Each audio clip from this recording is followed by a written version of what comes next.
Hello guys, मेरा नाम है अर्शागर। आज हम लोग बात करने वाले हैं कि इंडेक्सेस होता क्या है। आप में से बहुत सारे लोगों ने सुना तो जरूर होगा कि ये निफ्टी 50 इंडेक्स का पार्ट है, लेकिन ये इंडेक्स होता किसको है और कहते किसको हैं और इसके अंदर क्या सारी चीजें होती हैं। तो ये सारी चीजें जानने वाले हैं हम लोग इस वीडियो के अंदर। तो बगैर आपका समय बर्बाद किए चलिए करते हैं इस वीडियो की शुरुआत। Let's get started. यहाँ पे मैं थोड़ा सा आपको पास्ट में लेके जाना चाहूंगा, जहां पे अगर आपको याद हो 1990 के पहले जब हर्षद मेहता स्कैम हुआ, उस टाइम पे निफ्टी 50 को एस्टेब्लिश किया गया, एनएसई को एस्टेब्लिश किया गया। अब हम लोग बात करते हैं कि भाई ये निफ्टी 50 सेंसेक्स तो चल ठीक है, इसको इंडेक्सेस किसको कहते हैं। इंडेक्सेस का मतलब होता है देश की ग्रोथ को प्रेजेंट करने वाला। इंडेक्सेस को आप लोग मेजरमेंट की तरह समझ सकते हैं, जो कि इकोनॉमी को प्रेजेंट करती है, इकोनॉमी को दर्शाती है कि इकोनॉमी हमारी बढ़ी है या घटी है। अगर हमारा इंडेक्सेस बढ़ता है तो इसका मतलब हमारी ग्रोथ भी बढ़ रही है, और कितने परसेंट से बढ़ रही है, जिस परसेंटेज से हमारा इंडेक्सेस बढ़ेगा उसी हिसाब से हम लोग की ग्रोथ भी बढ़ती है, हमारी इकोनॉमी की ग्रोथ बढ़ती है। अब हम लोग बात करते हैं कि इंडेक्सेस के अंदर होता क्या है। इंडेक्सेस के अंदर हमारी कंपनीज ली जाती हैं।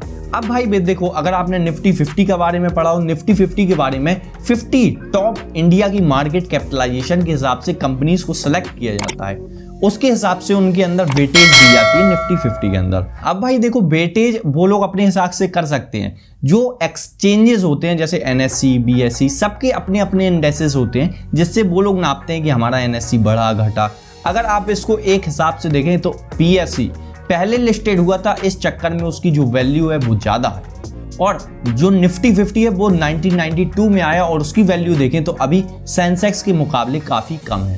तो इस तरीके से भी आप मेजरमेंट कर सकते हैं, और कंट्री के ऊपर डिपेंड करता है कि कंट्री किसको अच्छा इंडेक्स मानती है। अब जैसे अब अगर जनरली हम लोग देखें तो ज्यादातर जो ट्रेडिंग होती है, ज्यादा जो वॉल्यूम होता है वो एनएसई के अंदर होता है। इस चक्कर में जो एनएसई को ज्यादा प्रायोरिटी दी जाती है, ज्यादा अच्छा इंडेक्स समझा जाता है। जो एनएसई का इंडेक्स है वो है निफ्टी 50, इस चक्कर में हम लोग निफ्टी 50 को ज्यादा प्रायोरिटी देते हैं। अगर मैं आपको एक चार्ट दिखाऊं जिसमें आपको याद हो, अगर आपने अप स्टॉक खोला हो या कुछ और खोला हो, तो बैंक निफ्टी के बारे में आप लोगों ने जरूर सुना होगा।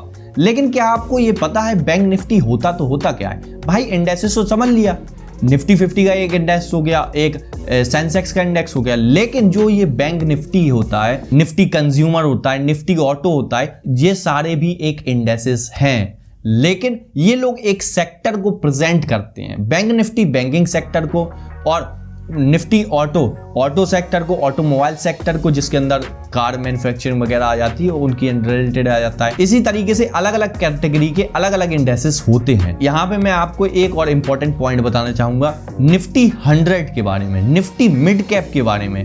आपको पता था, आज तक आपने नाम सुना था निफ्टी मिड कैप, निफ्टी 100, ये सारे भी एग्जिस्ट करते हैं, लेकिन इनके अंदर जो मार्केट की कैपिटलाइजेशन है, मार्केट वैल्यूएशन है, वो सारी कम ज्यादा होती है। इस चक्कर में जो मेन इंडेक्स हमारा है एनएसई का, उसको कहते हैं निफ्टी 50। इसलिए आपने इसके बारे में तो जरूर पढ़ा ही होगा। तो आपके ये डाउट क्लियर हो गए होंगे। अगर यहाँ पे कोई डाउट रह गया है तो कमेंट के अंदर पूछ लीजिएगा। आगे बात आती है कि इंडेक्सेस तो हो गई ये नेशनल इंडेक्सेस, जो हमारे कंट्री के अंदर इंडेक्सेस है, लेकिन उनका क्या कि जो हमारे कंट्रीज से बाहर है, जो यूएस का है, जो जापान का है, जो यूके का है, जहां जहां पे स्टॉक एक्सचेंजेस होंगे वहां पे एक इंडेक्सेस जरूर होगा। तो हर कंट्री का कम से कम एक इंडेक्सेस तो होता है, जिससे वो लोग नापते हैं कि हमारी इकोनॉमी बढ़ी है या घटी है ओवरऑल। अब यहाँ पे बात आती है, जितनी भी कंट्रीज हैं, जहां भी स्टॉक एक्सचेंज होगा वहां पे एक इंडेक्सेस तो जरूर होगा। फॉर एग्जाम्पल डाउ जोन्स जो अमेरिका के इंडेक्स है, जो जापान का भी इंडेक्स है। तो इसी प्रकार से ग्लोबल इंडेक्सेस भी होते हैं और आप लोग भी ग्लोबली ट्रेड कर सकते हो। अभी तक आपने निफ्टी 50 बैंक निफ्टी के अंदर ट्रेड किया होगा, लेकिन आपने कभी डाउ जोन्स के अंदर ट्रेड किया है? तो भाई आप लोग उधर पे भी ट्रेड कर सकते हो, उसके अलग सॉफ्टवेयर्स होते हैं, अलग ब्रोकर्स होते हैं। तो यही सारी जानकारी मैं आपको बताना चाहता था जो इंडेक्सेस के माध्यम से होती है। अब हम लोग थोड़ा सा यहाँ पे निफ्टी 50 के बारे में बात कर लेते हैं। निफ्टी 50 के अंदर टॉप 50 कंपनीज आती हैं, जो कि इंडिया की टॉप 50 कंपनीज होती हैं। अब अगर ये टॉप 50 कंपनी बढ़ेंगी तो भाई जाहिर सी बात है कि हमारे देश की इकोनॉमी भी बढ़ेगी।